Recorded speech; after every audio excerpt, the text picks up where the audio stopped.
اہل بصرہ کے نام حسین علی ابن علی علیہ السلام کا خط۔ تبری کے بیان کے مطابق حضرت امام حسین علیہ السلام نے مکہ تشریف آوری کے بعد بصرہ کے قبائل کے سرداروں جیسے مالک بن مسمہ بکری، مسعود بن عمرو، منظر بن جارود وغیرہ کے نام ایک خط ارسال کیا۔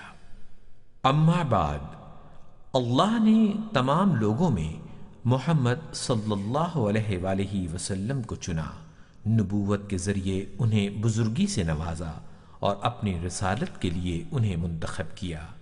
پھر جب حضرت صلی اللہ علیہ وآلہ وسلم اللہ کے نیک بندوں کو نصیحت اور ان کی رہنمائی فرما چکے اور حضور صلی اللہ علیہ وآلہ وسلم نے اپنے فرائض کو بخوبی انجام دے دیا تو پروردگار نے انہیں اپنے پاس بلا لیا اور ان کی روح قبض کر لی۔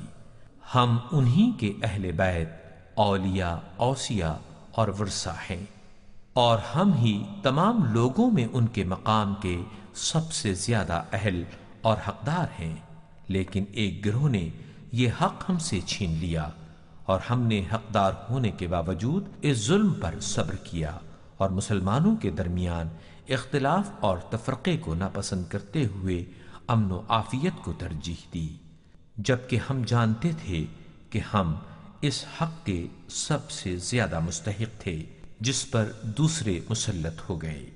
اب اس خط کے ساتھ میں اپنا نمائندہ تمہاری جانب بھیج رہا ہوں اور تمہیں اللہ کی کتاب اور اس کے نبی کی سنت کی طرف دعوت دیتا ہوں، کیونکہ آج حالات یہ ہیں کہ سنت پامال ہو چکی ہے اور بدعت چھا چکی ہے۔